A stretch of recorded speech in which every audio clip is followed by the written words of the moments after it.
shows are individually owned and opinions expressed may not reflect others. Welcome to the Edventures in Tech podcast, talking the latest tips and trends in educational technology to innovate and engage your students. Here are your hosts, Andrew and Dan. Hello there, everybody. Once again, my name is Andrew. And I'm Dan. And we welcome you to episode number 3 of the Adventures in Tech podcast. Very excited that you have joined us once again. As always, if you like the content, please help us out. Provide some feedback and a rating on the platform you use to listen, whether it be Apple, Google, Spotify, Pocket Cast. We greatly appreciate your support. So, Dan, what's going on? What's new? Not much. I just can't believe we're on episode 3 already. It's flying by. We're getting, and just thinking about that, really, we thank everybody for all the positive support and feedback and reaching out to us via the social channels, via emails. Some of you have actually taken the time to leave the reviews. We do appreciate that greatly. Yes, thank you very much. So as we talk about things that are going on over the last 10 days or so since we last released an episode, as we had mentioned previously, we are back in classrooms. A lot of cool things happening. Dan, talked about what you got going on in the classrooms. One of the things that I have going on in the classrooms right now is working with a 9th grade global history class, and we're looking at origin stories as a precursor to talking about world religions. So as they're researching different origin stories, we're going to compare them using Google My Maps. Awesome. So the students are doing research and they're gathering information, and then we're using Google Forms and Google Sheets to populate a Google My Map, which I think is fantastic. And what I'm even more excited about is the teacher is completely hooked.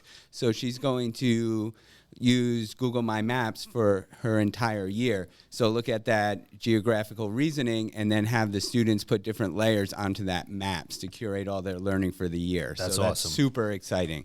Yeah, you're seeing where they start and then where they end, and the entire learning experience in one spot. So it's really curated there. That's awesome. That's awesome. Lots of things going on. We actually had an opportunity to work with an AP Environmental Science class this week.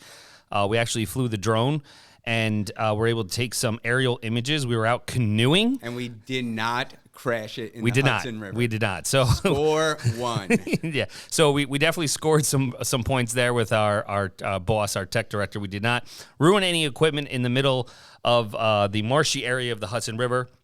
So a big shout out to that class and the AP Environmental students.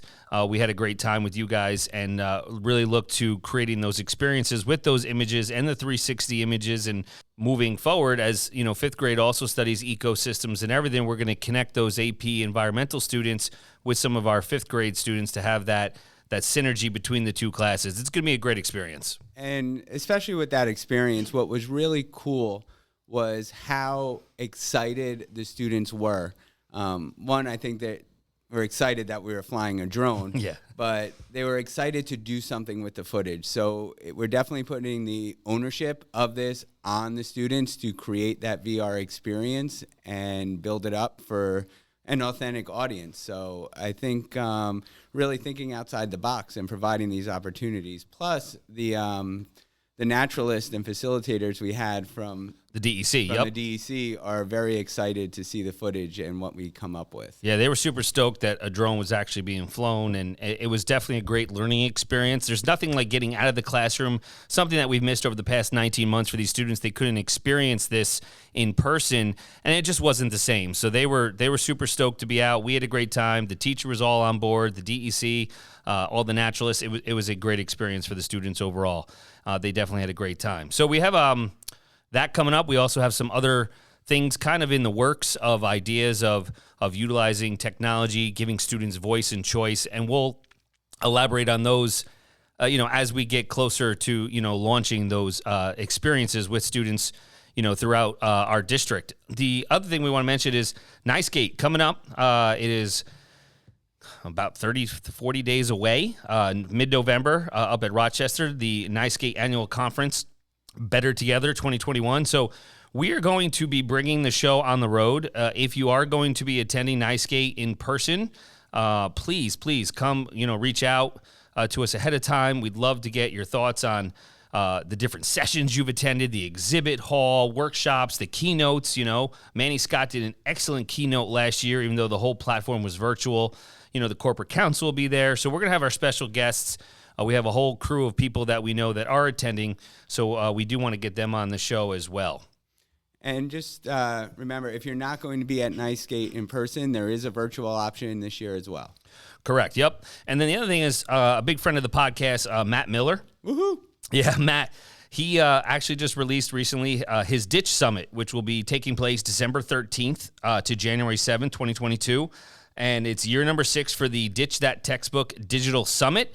It's basically a free online conference for educators, and there's going to be tons, over 75 video presentations on a wide range of topics related to instructional technology and teaching in your classroom. You'll absolutely love them. And to get registered, all you have to go to is ditchsummit.com to get registered. And, Dan and I had the opportunity. We've met Matt a couple times. We actually ran a PD session with him with teachers in our district last year on 4 different occasions, basically on a study of his book, and it just powerful stuff with Matt. Tech like a pirate. Tech like a pirate. It was actually, love it to this day. So definitely check out Matt Miller's stuff. It was great. So you can definitely follow him on Twitter, or just do any Google search for Ditch That Textbook. He'll come up. And he'll come up. Great guy. So let's talk about the weekly windup. Not a ton of news in the Google world, but there are some things going on that Google did release. We did talk about the meeting notes, right? So we talked about that last week, which is a kind of a streamlined process for that. I know I'm getting ahead of myself a little bit here. We know the Hour of Code and Code Week is coming, and Apple did unveil a new resource for elementary school specifically with coding and inclusive app design, and it's the new Everyone Can Code Early Learners Guide. It just came out this past week, and the app's going to be there. So kind of like, I don't want to say competing, but kind of competing with code.org. But they want to have Everyone Can Code Early Learners in this new activity guide. It's basically extending their coding curriculum resources all the way from our youngest learners in kindergarten all the way up to college. So definitely cool things coming out. We will, of course, link it to the show notes as always. But they have, commands, functions, loops, variables, all that stuff, just to get kids, involved and interested in that coding. And also, don't forget about code.org as a resource to get students coding, and also Google's CS First curriculum. Right. So all the major, tech players have, they have their coding out there to kind of, have develop an interest for students in the world of coding. So it's definitely cool stuff, and Apple is catching up, with that. One thing that did come out that we didn't mention last week was the image watermarks in Google Docs. Basically, it allows you to, the watermark image will repeat behind the text of every page of your document. So could be used for logos, branding, custom designs, really, anything that kids, students create, definitely allows them to, kind of develop something different with that platform. Yeah, I'm kind of interested to see how we can actually use that in terms with students. I mean, I know, like, from a professional standpoint, it's great that now you can put draft copies out with the watermark out as you're not ready to finalize things. But with students, I see some potentials for just creativity and design. Just another way of working with multimedia and creating some different visuals using the watermark feature. Yeah, please reach out to us on the socials. Share what you've done. If you've done anything with your students or any of your colleagues have, we'd love to kind of curate and collate them and put them out to the greater audience. Sharing is caring, as we always like to say. Another thing I want to talk about is Kahoot. A lot of the Kahoot stuff, was utilized greatly last year in the virtual environment. I know some people are still in that virtual environment, but they're trying to really maximize student engagement with these new Kahoot courses, and it's for the entire class session. So basically, you design full class sessions. You combine different content formats such as Kahoots, documents, exploratory digital activities, all into the comprehensive learning experiences directly into Kahoot. So again, another thing that we haven't really messed around with, but definitely to kind of tinker and see if it's worth exploring and utilizing on a weekly, daily basis, etc. One of the new updates that I'm excited about is the updates with Google Arts and Culture. Yeah. As many of you are aware that Google retired its Expeditions app. Correct. Yep. It was something that we used a lot to bring in that, that AR and VR into the classroom. And when they did away with that app, it was a little disheartening to me because there was a lot of engagement activities and exploration that we would use that for. Of course, you can still use Google Street View and different things, but it's not a nice streamlined package as you're delivering it as a teacher to the classroom. But Google has always had arts and culture, and now they've released a new teacher guide to go with some of their collections. And I think you know the number, but they moved a lot of their expeditions over to Google Arts and Culture. Yeah, over 400 or something. I think they're about halfway there. So they're slowly, because if I remember correctly, it effectively, Expeditions shut down kind of like the end of June last year. So they are slowly moving over a lot of the collections. And I think overall, Google Arts and Culture is an untapped resource. For sure. That a lot of people don't either, utilize, know about. So I think there's some marketing in there that Google may eventually get out to show the benefits. And, like Dan said, we have the teacher guide. It's brand new. It's been recreated, as they try to market this more. And we'll definitely link that to the show notes as well. Right. So now we do have the option to use arts and culture for virtual field trips. We can fly kids to the moon. We can dive to the Great Barrier Reef. We can zoom inside a cell.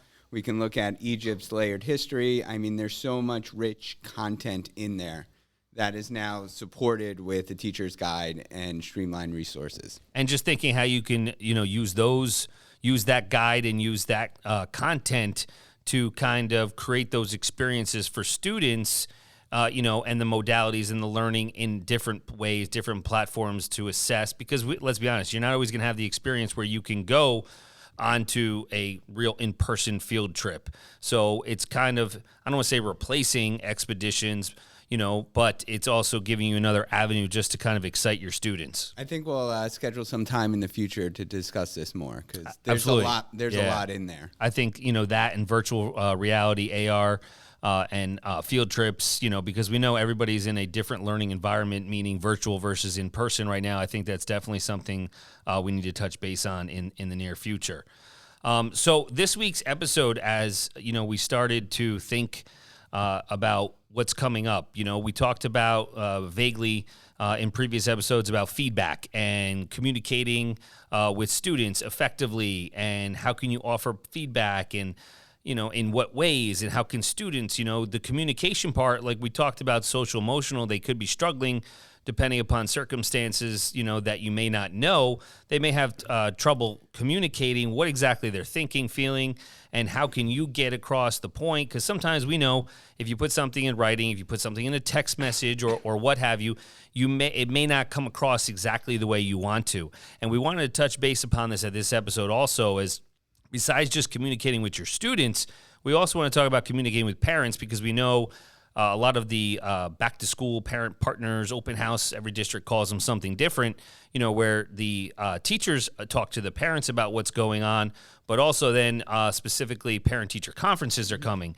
And, we talked about, I wanted to mention there's an article, 7 ways teachers can communicate with parents using technology in 2021. So this is from Screencastify, and again, we will share everything.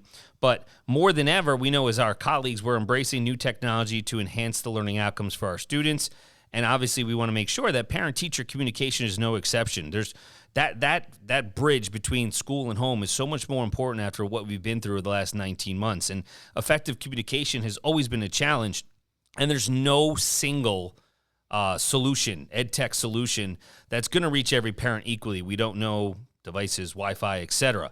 But if you have the right mix of tools in your toolbox, we know that we can communicate better than ever, and we want to ensure that these tools will also offer the parents increased transparency and participate in the students' learning journey, so they know exactly what's going on in a snapshot of their school day in, day out. And we all see how impersonal the digital environment can be, and we often can't see visual cues or anything. So something in an email or a text or a message can often come across differently, even though it hasn't been intended Correct. in that way. So there are some ways to communicate with parents and also with students to be effective in getting good feedback and good communication in the digital environment. Yeah, so just a couple of these tips. They said obviously videos. We know we've been doing video conferencing, meeting face-to-face, parent-teacher conferences. A lot of times has been a challenge. Well, I think, the last 19 months has kind of revolutionized that. There's really no excuse that you can't connect with that parent to talk about that student's progress because of how far we've come with video conferencing. Because we know parents may not be able to get off work at that certain time, or maybe they have a younger child or an elderly family member to care for at home, and so that could be challenging. So we want to ensure that, that's one thing the technology has kind of forged out of the pandemic is it does allow you to constantly have communication with those parents and give them the opportunity to meet based on those schedules without having to, actually be there in person. So that's a huge benefit. The other thing is we talk about the technology allowing to share student progress with parents, whether we talked about Google Classroom, we're going to talk about feedback, but all of the learning management systems that districts are using, they have a ton of ways to analyze student progress reports, grading, completions, anything that can be visualized. Parents can access that. We want to make sure parents have the opportunity to participate in the learning environment. And a lot of that, again, will go directly through the LMS that your district is using. There was an interesting study, too, that came out of Columbia University that, the text messaging, it's our culture now, let's be honest. And text messaging has really shown to drive results, that there was a 12% increase in attendance and a 27% decrease in course failures when parents receive weekly texts about student progress. So, again, we always want to make sure everything's EdLaw 2D compliant, specifically in New York State, and COPA and FERPA and everything like that. When you're texting, if you're texting parents, they are above the age of 18, you shouldn't really have too many issues with that. But that is something that we all, utilize our smartphones and our phones to receive information, whether it be from a specific class, specific period, or the entire district as a whole. So using the text messaging, the data has proven that it is definitely driving results. Absolutely. And we're all familiar with using something like Remind. Correct. Which will allow you to send those text messages out and make sure it's being received and have the communication back and forth. But, we think about that parent communication, and there's some tools that you can use that you may not have thought of already. Yep. Just using the Screencastify extension. Yep. Being able to record short little videos and share them is a great way of communicating with families. So whether if you want to send something about a student work and demonstrate something that you're showing to them, you can do that with a screencast or Screencastify. You can also, have that communication between the student and home environment by doing a weekly wind-up like we're doing here of what's going on, and put the students in charge of creating a Screencastify video that you can then push out to parents or the community. You think how important that is. It just jogged my memory of, I'm a big Disney fan, as Dan knows, but in case you guys don't, I'm thinking of the second Incredibles movie when Mr. Incredible has to teach Dash math. It's not the way you're supposed to do it, Dad. They want us to do it this I don't know that way. Why would they change math? Math is It's math. okay, Math Dad. is math. I'll just wait for Mom to get back. What? Well, she won't understand it any better than I do. And it's just, he was pounding his head, but that's not how we do it anymore. And it's, so those little short videos can really benefit, how the student, what you saw your student be taught in school, and one of the methods that they were taught, because we know there's multiple ways to get to an answer, and Screencastify, whether you have a paid or a free account, you at least get 5 minutes. So, if you can't, let's be honest, our attention span, a video should not be more than 5 minutes anyways. So that as a free resource is powerful in itself. And what's nice about Screencastify, it doesn't always have to be video. You can record it as a video, but you have the option to download just the audio as well. That's huge. We're going to talk more about audio. A couple other things, and I think, I want to skip over. I'm going to just mention Wakelet. Dan and I are big fans of Wakelet, and it's very powerful. It's kind of like Pinterest for educators, for lack of a better term, with, not pinning, but, just curating stuff. And I think we can definitely utilize Wakelet in many ways, and we can talk about that, in the future. Just briefly, I mean, one feature of Wakelet is they do have a newsletter feature. Right. So you can create that newsletter in Wakelet. Your parents have easy access through it to a link, and those screencast videos and all those updates, or maybe those audio files, can be put right into the Wakelet. Right. So everything is curated in one space. Saves the time of going to the copier and printing it, and then the toner not working or jamming. So absolutely, that's definitely powerful, and I think that's a great. I think Wakelet's an underused tool in ed tech for a lot of people. I think it's still just people don't know much about it, because it really started gaining traction right before the pandemic hit. So it's very powerful. Something that we always look over, and this, depends on whether you're a Google Workspace user or not. It can be turned on, turned off for your domain, but it's Google Voice. And, there's just no substitute for phone calls. That maybe what you're trying to say cannot be expressed via newsletter or via text message. And you may not want to provide an actual phone number to every family, but Google Voice allows you to attach a second number to your number, so you can share that less direct number with families and parents. They can come to your primary cell phone. They can receive text messages. They get voicemails instead of just having to call a main office or anything like that. So Google Voice is something to check out if that's a platform that you're a big fan of and you want that the phone conversation, but not have to just wait till 8:30 the next morning or 2:15 in the afternoon. You can have that access after school if you want to continue to communicate with families. And what I'm a big fan of with Google Voice is just the voicemail. So it's huge, right? It's huge. Yeah, absolutely huge. A couple other things we had mentioned before. I'm not going to spend a lot of time on Google Classroom because we know that they have the progress reports, the weekly reports for parents and guardians, the guardian summaries they call them. So we had talked a lot about that. That'll help you facilitate those conferences if they know what's been turned in, what hasn't been turned in, so on and so forth. So they have all that information. We have a lot of districts that are big fans of Seesaw, which to me, it is a K-12 product, but it's more geared towards the littles. But they have photo albums. So if you need to share photos of, students working on stuff or what happened today in class, I think it is geared more towards elementary. And then we had talked about Screencastify. Another one that kind of gives you a free kind of design is, Canvas. Wait, hold on a second. Sorry. Since we brought up Screencastify, and I don't want to forget it, Screencastify does have an app smash. Oh. It does have an app That's smash. right. So any of the videos that you create in Screencastify, you can push out directly to Remind or Wakelet. It's on the right side. You got to hit that triangle for more options. They don't show it to you right away. So that's important. That's right, Dan. Sorry for getting off track, but it just hit me right there. Squirrel. Smash, No, I'm just kidding. Smash, app smash. App smash, and that's it. So if you're not familiar with what an app smash is, it's when two of the apps go together, smash together, and really help the educator out as a benefit. So I think that it would really be a good amount of ways that educators can communicate with parents using technology. We know these platforms are continually changing and evolving and updating and upgrading. They listen to our feedback as educators because it is a powerful voice. So it's definitely important to continue to offer your feedback.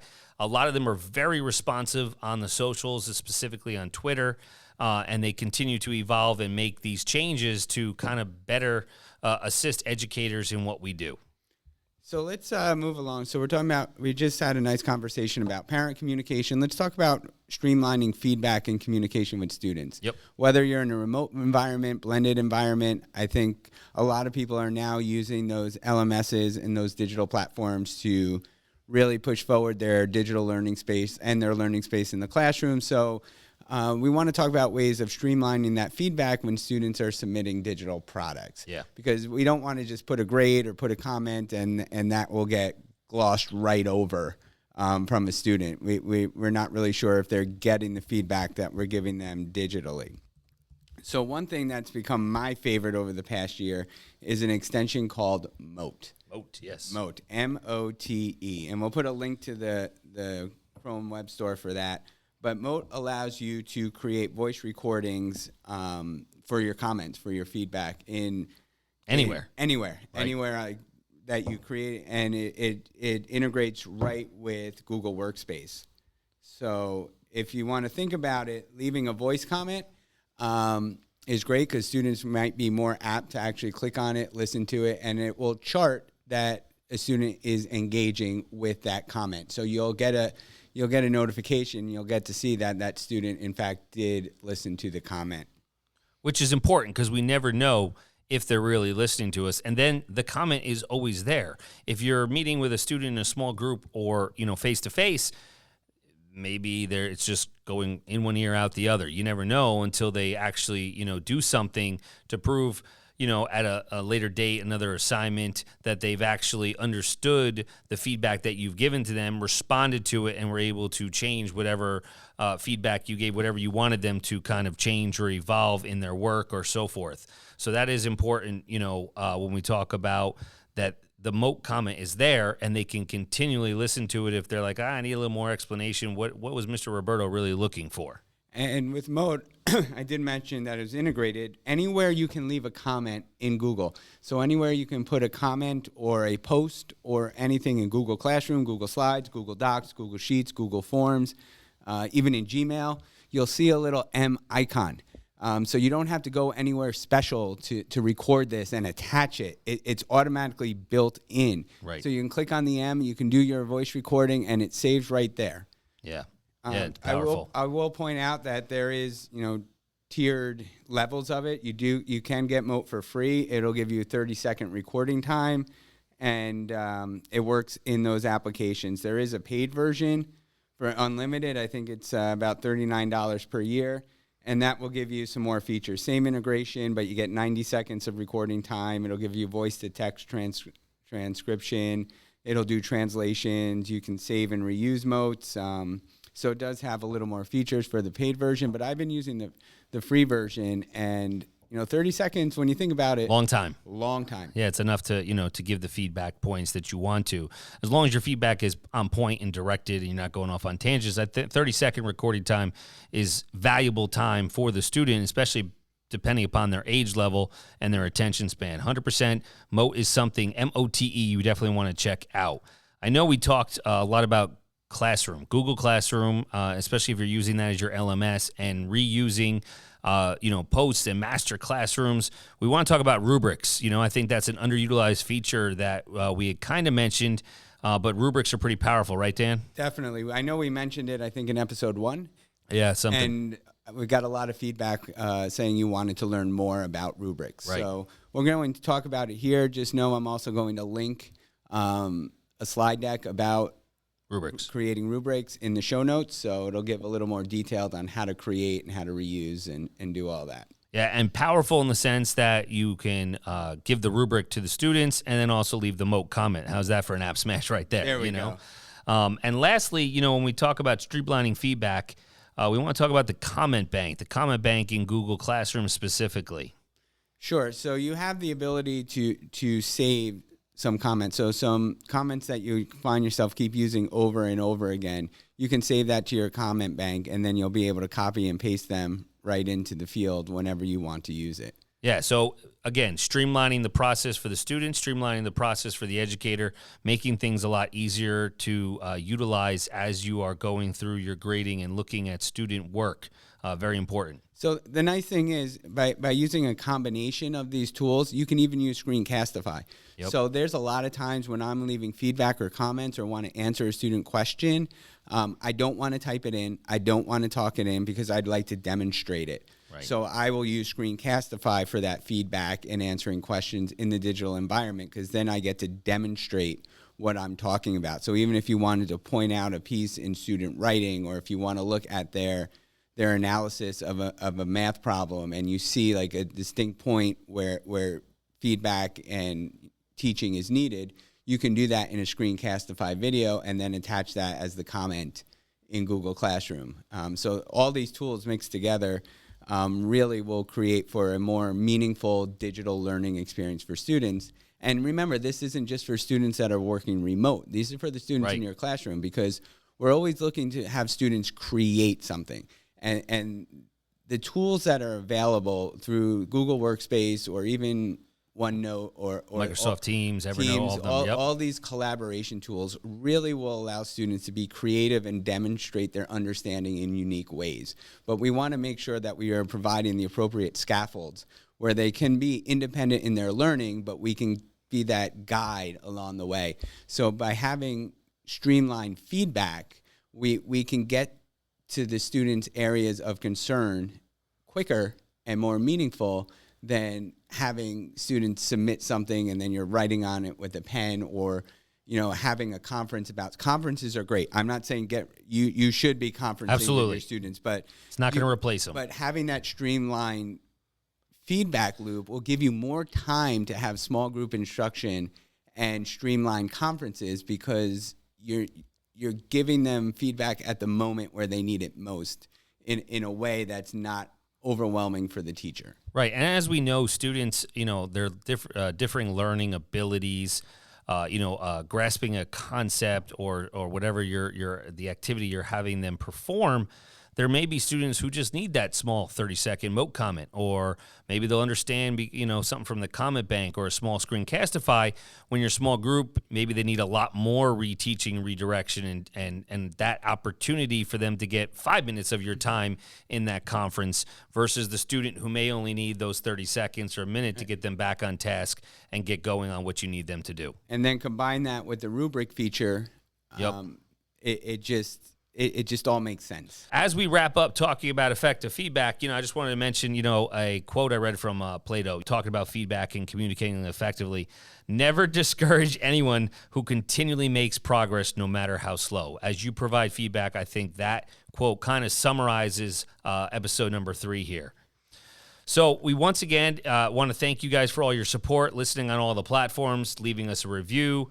If you have any questions, comments, if you come to NYSCATE, please reach out to Dan and I. And we always say, tech hard, work smart, live an adventure. Find Andrew on all socials at A Nicola Tech and Dan at WCSD Tech DR.